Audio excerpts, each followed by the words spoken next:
Hey, it is Alexa, and you are listening to the Wishbeads podcast. I am the creator and top wisher over here at Wishbeads, and I also have the pleasure of interviewing some phenomenal people. They're friends, they're fans of Wishbeads, they're customers who have incredible stories. They're people who I just have been wanting to have a conversation with, and I am so happy that you're giving it a listen. Welcome, welcome. Today we're talking to Ann Cutbill Lenane, who is literally one of the most successful real estate brokers in the country. Certainly in New York City, where she's located, has worked with celebrity clientele, has literally sold billions, and that is with a B, billions of dollars worth of real estate. But she's also one of the most generous, vivacious, giving, enthusiastic, creative women I have ever met. She started a new group recently called Wise and Wonderful Women, and you may have heard of her about a viral experience that a campaign that she did to actually find a man. Kind of, she did as a joke, but it kind of took off. Anyway, you're going to hear more about that in the podcast. But I have to tell you, in the world of wishing, sometimes you got to be a little bit bold. You got to be bold. On one of the days of the Wishwork, and by the way, if you don't know what the Wishwork is, oh my gosh, it's one of the best part of Wishbeads. It is an invitation after you visualize your wish in detail, write it down, and then put it in your Wishbeads jewelry. You can do the Wishwork, which is 21 days of super simple exercises that help you tune in and take action towards what you want. And it's like a little game you play with the universe. Noticing smiles, the song lyrics that are playing on the radio. One of the days of Wishwork, for example, is to say your wish out loud. And I feel like it's in that moment where people tend to get a little bit shy. And your wish is like a beautiful seed that you're planting. And seeds, just like real actual seeds, they require nourishment. They require sunshine and fertile soil and water. And you can't just like plant it once and forget about it. It will wither away and die. And my whole vision with Wishbeads is to really teach people how to wish so that it works. Not just wish and blow out birthday candles and stuff and never think about it again. And then just be like, wishing is just for kids. No. Wishing is your hidden superpower, but it does require a tad of work. But the work is not like doing your taxes work. It's like a game you play. And when you start to nourish and pay attention with loving intention to your wish, suddenly you start to engage in life in a totally different way, which I totally love. Not because it shows me, oh, see, this stuff works, but better, it shows you. You get the experience of seeing how things are coming into alignment, that you're getting crazy little signs everywhere.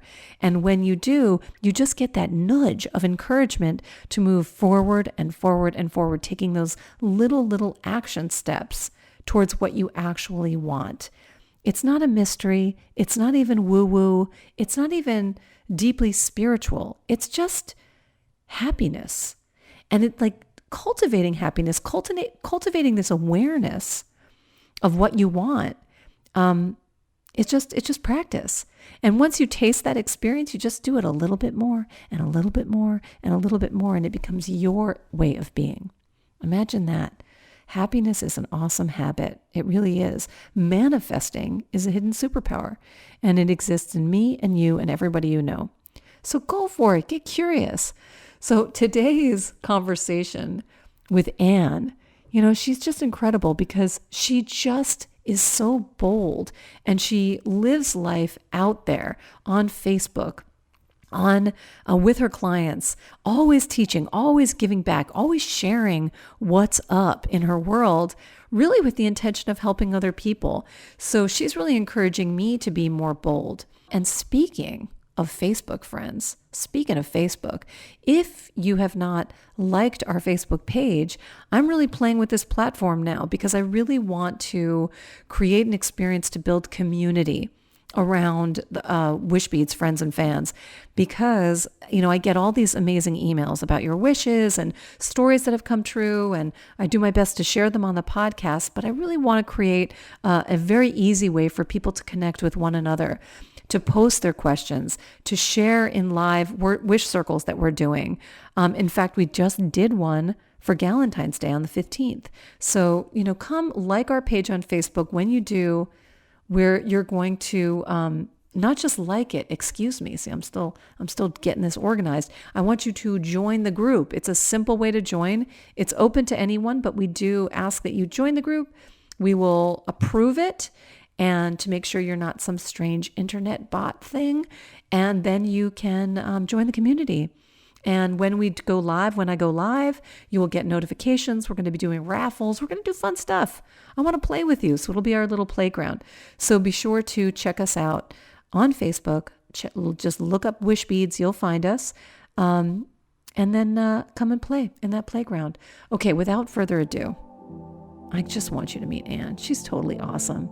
So have a listen. You'll love her just like I do. This is Alexa Fischer, and you're listening to the Wishbeads podcast. I am so honored. I am on location in New York City in the beautiful, beautiful building in Manhattan with Ann Cutbill Lenane, who is a friend. She is also well known as a very successful real estate agent here in New York City.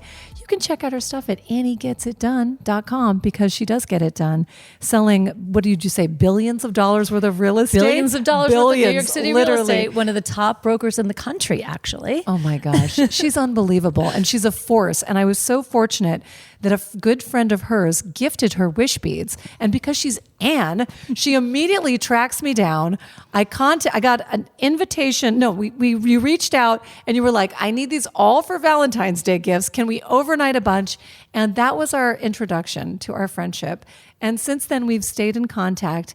And I'm so inspired by you, Ann, by your story, who you are, take charge, full of love, so generous and supportive, that I thought, when I'm in New York, let's get together and have a chat. Okay, now you made me cry.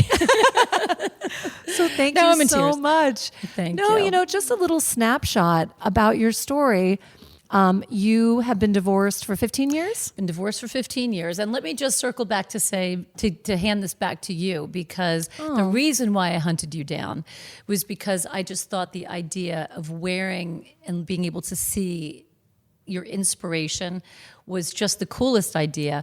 But once I got you on the phone and hunted you down a day before Valentine's Day and begged you to send 20 of these to me, and you were going to run over to the post office for me, yes. I also just said, just hearing your energy, I said, we have to be friends. Yes, we do. And we did. You were coming to New York in a couple of days, and we had lunch and dinner. It was great. It was great. It was super great. Yep. And it's true. I mean, one of the best things about Wishbeads for me is the amazing human beings that have come into my life, who I've learned from, who I've built friendships with, and also just learning from you and seeing the work that you're doing. And I'm just so inspired at every turn.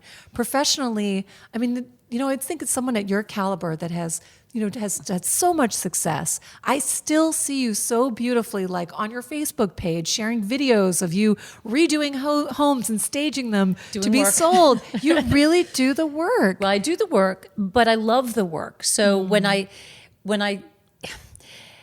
there's something that happens when I go to an airport, when I walk in very early in the morning and I see another woman behind the counter serving my coffee at 5 o'clock in the morning. And I think that that's work. Yeah. Because I think about what she's had to do to get there and the kids that she left behind.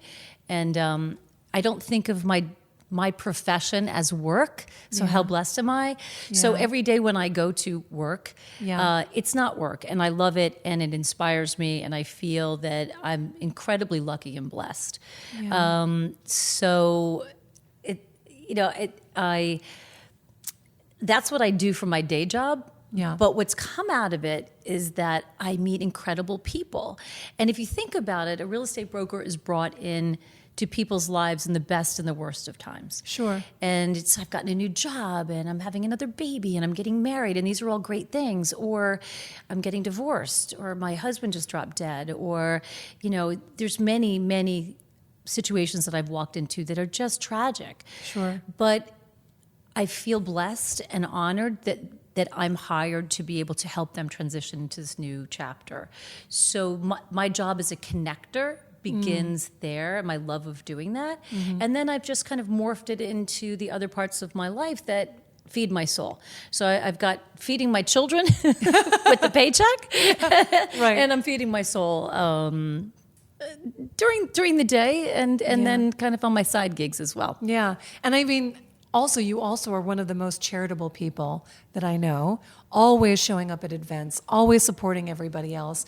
You have a beautiful foundation that you set up. Isn't that correct? The work that you're doing down in the islands? Right. Well, there's an organization called EEO Bahamas that I became involved with because I have a home down in the Bahamas, and people think that's very glamorous and as though I'm sitting down in a lounge chair with a drink and a paper umbrella in my glass, and that's not the case because when I go down there, my daughters were asking how I got down there. I went down there as a single mom when they were 3 and 4 years old. I really don't know why I ended up there, but you will love this because I landed, the only person that I know ever that landed on that island or outside that island in a seaplane was me. Because for some weird, crazy reason, the only way I could figure out how to get there was on the internet. It said seaplane, so I thought that's how everybody got there. So anyway, with a 3 and a 4-year-old, I had some guy pick me up at the airport, take me to his backyard in this kind of tin can-like tube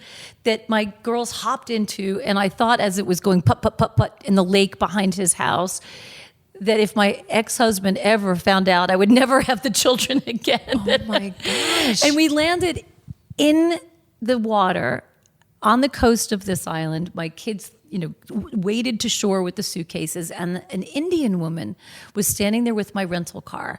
And clearly she was not Bahamian. And I looked around, and it was so beautiful. And I said, "Oh my goodness, this place is gorgeous. How did you get here?" And she said, "A series of wonderful mistakes."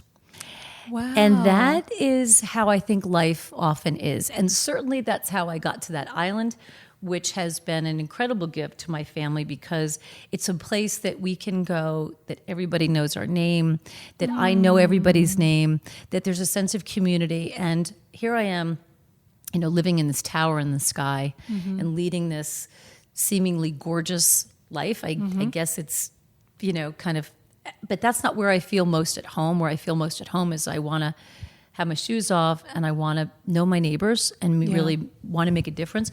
So the organization we have down there works with kids with learning disabilities. And my daughter, when she was in the 2nd grade, got diagnosed with dyslexia. And we were lucky enough and blessed enough to be able to find a school for her with teachers that specialized in that shifted and changed her life forever. She got her confidence back. She was in a heap basically every night trying to do homework. And after 2 months in the school, really her whole life changed. And our life as a family did. So what I wanted to do was to try to help the children down there that didn't have that ability to have access to those teachers. So we bring them down in the summer. We do a literacy camp. And the cool thing is that my daughter from the 3rd grade on, and my 2 daughters actually teach side by side with us and the teachers, and have been empowered by seeing that something that was such a challenge for her and something that she felt so ashamed of. Yeah. How it's grown, and we have 70 plus kids every summer whose lives are changed because of her struggle. Oh, that's so incredible. It's so cool. It's so cool. So a series of wonderful mistakes is a series of wonderful mistakes. And I just even love that concept because you start to reframe what your experiences are. And you realize that those mistakes can actually be full of so many different blessings and so many wonderful surprises that maybe you couldn't have anticipated. And just by being curious enough and open enough and taking a little bit of action, suddenly you have this new destiny that kind of lays out before you. I think people feel like they can't make a difference. They're frozen. Yeah. So if there's anything that I can do, because I'm all about, we can do that. Like, I know so-and-so, let's do that. I take that extra step. Yeah. And if I can do that, it makes me feel good, and something good usually happens from it. But also I want to model for the people around me that with these little small, just take a step. Think about who you know, what difference you can make. You know, the series of wonderful mistakes also, I was in an exercise class, and this woman said, you know, things don't happen to you, they happen for you. And God, it does not feel like that most of the time, right? I mean, it's like, geez, why is this happening to me? Right. And I do try in my life to say, you know, what am I supposed to learn from this? Mm-hmm. What am I supposed to take away from this? You know, this sucks, but, you know. What's the silver lining? What's the lesson? It's got to be. There has to be. It'll take you down. I'm curious, when you were growing up, who was it in your life that really gave you, or did you come into this world with this sort of engine inside of you, this point of view? Was there a mentor or a family member that really modeled that for you? My mother is the most loving, spiritual, kind person. I grew up with a mother who had, and still has, a vanity license plate that says "Love Heals." Oh, okay. So that was a little embarrassing when I was 13. Sure. But how cool is that to have my nearly 80-year-old mother driving around with that? So cool. So that's where that came from, and her curiosity about different, you know, things like values clarifications and all kinds of different. She would go up to Omega, and all of the different places that were kind of cutting edge. And I wouldn't go with her, but I'd watch her go and explore it. So part of that came from her. But she didn't have the ability to not take no for an answer. And I don't know where that came from. I think that was something that was inborn, or because my mother was a single mother and very young when my father left her with 2 young children, and she just was kind of falling apart a little bit. And I had to step up at 3 or 4 years old. Wow. But, you know, the birth order certainly affects children when they're growing up. Sure. And I think the oldest usually bears the brunt of that. But it's done it in a good way for me, I believe. Yeah.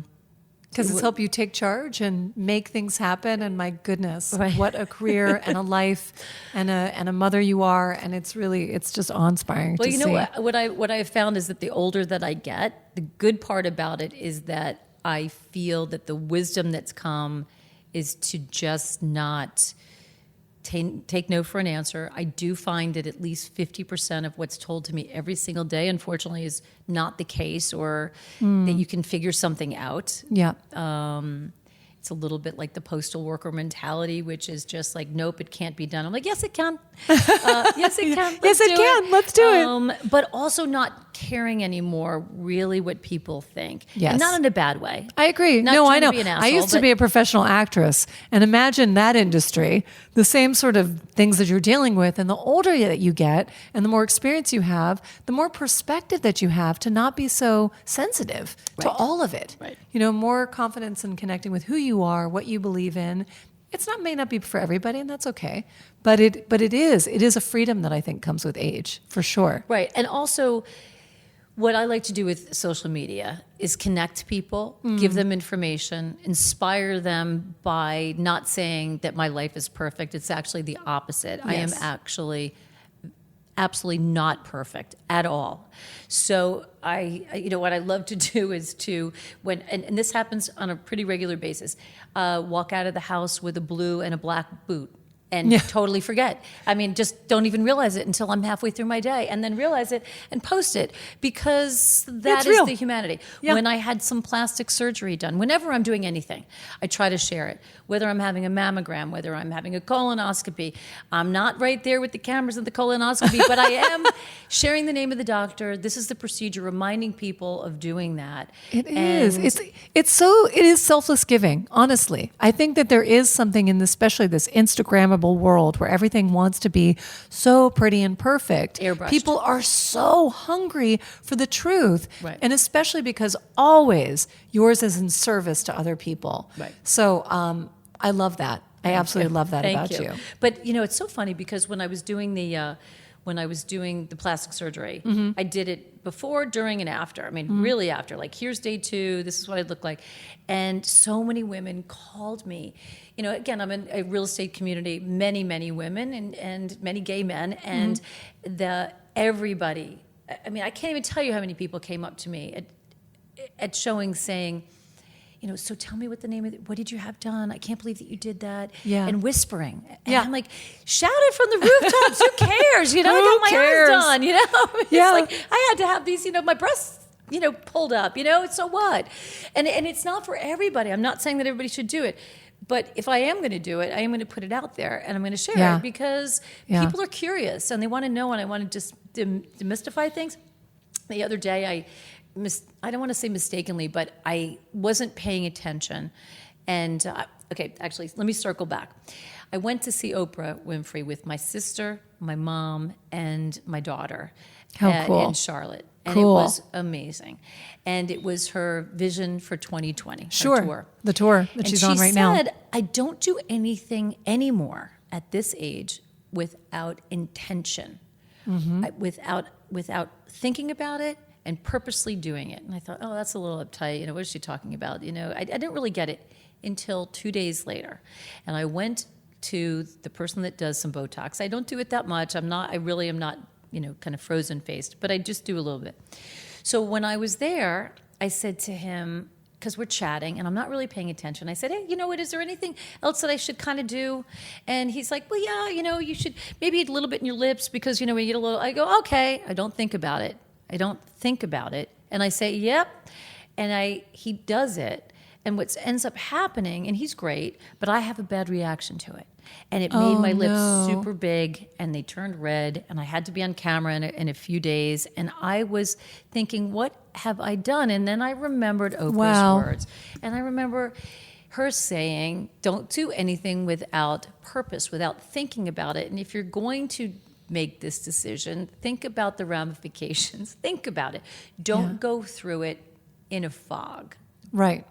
Does that make sense? Oh, it makes total sense. And I think that we live in such a fast-paced culture and that we have to give ourselves permission to pause and think about what we're saying. We have to think about our behaviors. Like if you are, you've got your face in your phone and you realize after 20 minutes you're really feeling like, just sort of like be aware of your thoughts. Like, are they positive thoughts? Are they negative thoughts?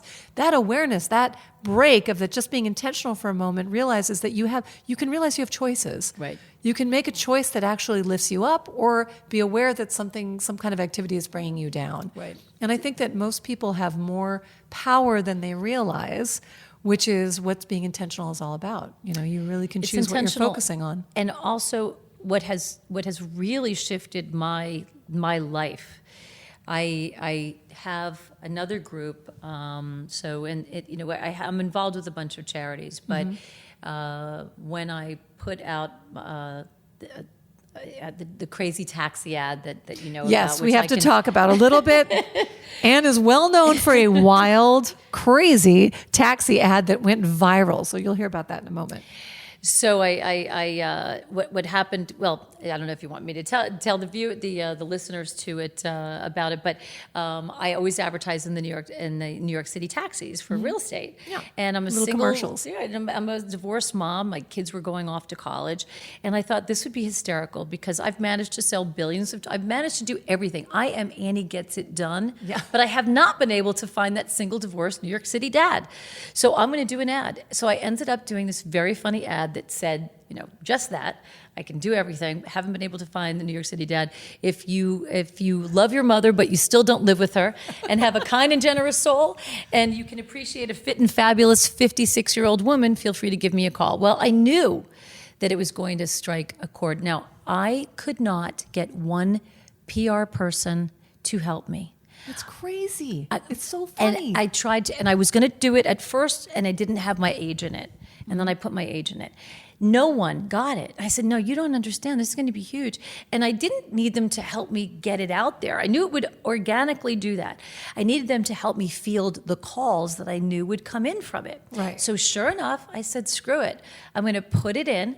Annie Gets It Done. Annie Gets It Done. Annie Gets It Done. The first cab company that I normally advertised with, and I told my female salesperson that I was going to be doing it, and she was all for it. All of a sudden, during the course of the time when I reshot it with my age in it, she disappeared, and I had a male salesperson. And he said, well, we can't do this. I said, what do you mean we can't do this? And he said, it's a personals ad. I said, it's the same ad that I'm putting out for real estate. This is just takeoff on it. He said, nope, I can't do it. So I switched to the other network that's in the taxis really quickly and blasted it out before they changed their mind. And it ended up going viral. And it was seen around the world. I was on every major television show, the Today Show, GMA, everything. And what came out of that, crazy enough, was that from 12 million people that saw it and the amount of thousands of men that reached out to me afterwards, only 3 from New York City. Which is just shocking. Does that just ring in your ear? It's 3 from New York City. 3. 12 million people watching. But it was very targeted around the country, very targeted. So, but what the coolest thing that came out of this, because many people still say, did you find the guy? I said, well, you know what? That's not what it was all about. It was so freeing to say, to just get up there and blurt it out. Yeah. But what's the coolest thing is the women that have written to me, that have come up to me, and they said, you were so fierce. You were so brave. Yeah. And I said, wait, tell me why. Why was I brave? And they said, well, you said what you wanted. I said, yep. And I said, and what else? And they said, and you said how old you were. Yep. I said, wow. Yeah. I was brave to say how old I am? And I got it. This wasn't a surprise to me. Right. But we got to change that. We do have to change that. And, there's a moment when I'm leading people through Wishbeads, or I'm talking, well, it's mostly when I'm doing wish circles, when I'm leading people through Wishbeads. And there's this little moment where you can see the hesitation in someone's eyes, where they're almost a little bit afraid to give themselves permission to wish, to name the thing that they really, really, really want. Right. And even if they don't consciously know what that is, to allow themselves even to go through a visualization, to even have the opportunity to see it.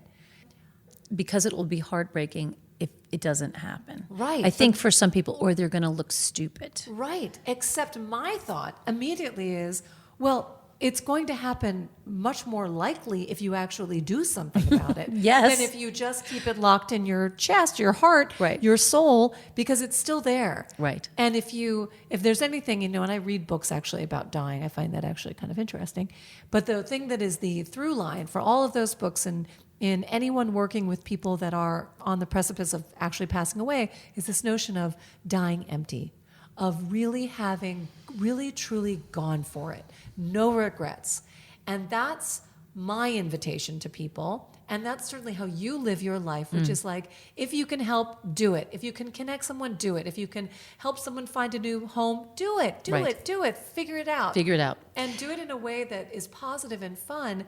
And also, I think, when you when you give voice to what you truly want, it may take time.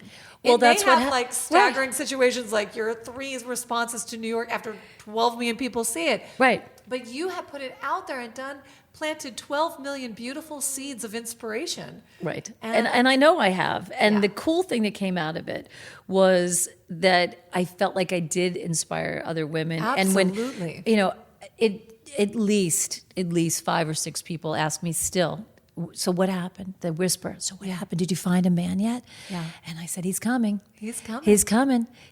And it's just like, no, but what a ride this has been. Like Such it doesn't, a ride. But it doesn't matter about that. It's the journey to get there. And I put it out there. So what? I didn't die, right? It's like, so what? It hasn't happened yet. It will. But so the cool thing is that I'd done women's groups before, but I just didn't have the time. My kids were here, and I didn't have the money to get a bunch of women together, rent a space in New York City, have the per head amount or whatever it was with the caterer. It was too financially kind of onerous. So what happened was I ended up moving into this incredible building at Hudson Yards as my kids were going off to college, and they have an amenity space that can hold 65 women with a catering kitchen that basically is free. And when I went into contract 2 years ago and I saw that space in the marketing materials, I envisioned that my ladies, were going to be getting together there. So as this crazy ad came out, and as it got a lot of press and a lot of people coming up, I realized that we have to get women together. We have to change this noise in our head that says we have an expiration date. We're not, as I say, a carton of milk. We're like wine. You have a choice. You think about yourself as really a container of milk that's going to go bad, or a bottle of wine, because I'm only getting better. Honestly, I really am, with the knowledge that I have, and with the life experiences that I have, and the resources that I have. Yeah. So I took this room, and in August, I guess it was, no, maybe in July, it was our first meeting. I started a Facebook page called Wise and Wonderful Women. Yep. And I have 550 women that are on that. I have the mailing list for the Wise and Wonderful Women is now 600 plus. And so they're sold out. We hold monthly free dinners with panels on anything from, well, you were on it. Yes, you were wonderful. On inspiration, health and happiness and depression and inflammation and financial clarity and, just resources, real conversation. Right. I can tell you the energy in the room was so supportive. I loved the women that I met and I connected with, and real information that you can take with you to change your life. Right. Honest conversation. Right. And I think that is so necessary. And again, it is just you in your power, but also you so selflessly giving again. It's a fabulous example. But when I leave that room, I guess you could say I'm selflessly giving, but I'm not, because what comes back to me in my heart, honestly, I just feel like I might have saved somebody's life. Yeah. I might have changed their life. Really, with the health information. So, for instance, one of the meetings, one of the speakers that we've had is a wonderful cardiologist, Suzanne Steinbaum, and she was talking about, how stress, leads to heart disease, and it's something crazy. And I'm not going to give the statistics exactly right, but I think there's 1 in 36 women dies of breast cancer, but 1 in 3 dies of heart disease. So here we are. Yeah, it's crazy. Wow. So we're running around and we're getting our mammograms and we're all like worried about breast cancer, but at the end of the day, it's heart disease that's going to take us down. Wow. And one of the major things is stress. Now, how many times has somebody said, stress is going to kill you? You got it. And it's like, okay, I'm stressed out. That's not changing. So next, maybe I'll eat a little less fatty diet, but I'm not going to change the stress. Right. But the way that she said it and the way that she explained how meditation with TM, transcendental meditation, resets your body and enables your body to bring it down and reset it, so that when the crazy stuff happens during the course of your day, which it will, your body's reaction has been brought down to, let's say, 0, so that you're not starting the day at 100. Does that make sense? Oh, it makes total sense. I've been a long time meditator, and you can feel it. You can feel the difference. You can feel the difference. Now, you could not have ever told me that. Well, at 56 at the time, I was ready to hear it. And the way that she presented it to me, and the way that my life has changed by those 15 minutes a day. I should be doing it twice, not going to beat myself up. But it's huge. So that's great. That has changed my life. Yeah. So how many people am I touching by just putting these women together? The cool thing is we start everybody before they get to the room has to send in a bio. Yes. And it has to be personal business. It just is, it's anything like, I'm a breast cancer survivor, my kid goes to Syracuse, whatever it is. I like to do yoga. This is the business I'm in. And I make sure that everybody has it the night before of everybody that's going to be attending. And then I have it on the place card. So I have the people's names with the bios. So I love it. The women are sitting at the table and they're taking the bios and they're looking at the person's name, and everybody's wearing a name tag, like why people don't wear name tags in this day and age. But anyway, and they're sharing it and they are becoming friends afterwards. Yeah. And even how you and I met, where I just said, we're going to be friends, let's meet. How many people do that? I know. They don't. But they should, because they're embarrassed. Right. And because what happens if they say no, or this person's a freak? Right. But you were open to it, and I Totally. said it, and we were supposed to be friends. Totally. And it was just as easy as that. And it can be as easy as that. Right. But that's what they, listen, what do kindergartners do? Yeah. They They go go like, hey, are we friends? Yeah, Yay, yeah, we're friends. Exactly. I like you. You look nice. Can we be Yeah. friends? I mean, My sister-in-law, she was a Montessori teacher forever, and she just reminded me of something recently. And she worked with, really maybe 3-year-olds, 4-year-olds.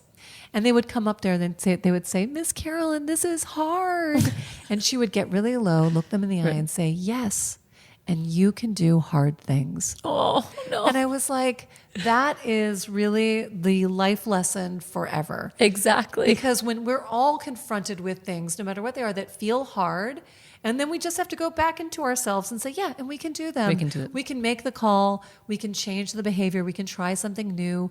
You can do very bold things like put an ad in, New York City cabs, start a group, but the more you do it, it's a muscle that you exercise. Right, it is. And the more you see the fruits of that, whether it's a feeling in your heart or someone makes a comment, you build that muscle of confidence. So it's so much easier to do it the next time. Right. So you can get it done again and again and again and again. Right. But the way you share yourself so visibly, it really is this ongoing inspiration. Oh, It's thank fantastic. you. You Thank you. literally live the Wishwork. Well, You do. And you know what? Speaking of which, I actually wear 3 of them on my arm because as my kids went off to college, I thought it was so important for me to, my wish for them was for them to be safe and happy. And also, when I look down at the three on my arm, I just remember it's always going to be the 3 of us, even though we're not together every day as they go off on their next journey. It's beautiful. So, but if I can, what I've tried to instill in my children is a sense that they can do anything that they put their mind to, but they have to, along the way, keep their humanity and their humanness, and because it's incredible that there's so many stories of people that I've known years ago that I just treated well. And listen, I am not perfect, and I am a New York City real estate broker, and I can be tough as nails, and I have been an asshole to many, many, many, many people. But I try my best to be a good human, I guess. Yeah. And I see that in my girls because they both are really good humans and stand up, and so I've done my job. You've totally done your job. And as I know, as a mom myself, you can't help but want to have that desire to impart all of the things you think they're going to need to succeed in life. And yet the other day, someone reminded me that really all we need to do with our beautiful kids is just to love them. And then they'll figure it out. But with a mom like you, and I'm sure even like a mom like me, they see how we show up and how we live our lives. And that's the best example of all. I think so. So thank you for sharing your story. You're so I am welcome. so I can sit here inspired all by night. I know, me too. And it's such a beautiful apartment. It's a real treat. But I just love your story. I love our friendship. I can't wait to see what your journey unfolds. We're going to have to do a part 2. Oh, 100%, because I am about to have a crazy journey, I'm sure. So I know. Anyway, I thank you know. so much for asking me such great questions. And thank you so much for having me. Oh, I appreciate it. I appreciate it. Well, check out more of Ann's world at AnnieGetsItDone.com. You will hear her story. I'm sure. Do you have a copy? Do you have the clip of the Yes, I taxi think spot? the taxi ad is on there. Yeah, and it has to be. real It's estate so stuff. good. But also, what's great about it is that all of the talks and the panels that we've had are recorded and on there. So anybody perfect. that wasn't able to see it Exactly. is able to look at it and learn too and get Fantastic. inspired by wonderful women like you. Yay! Well, we'll put links to everything in the show notes. But Ann, thank you so much. So welcome. Nighty night.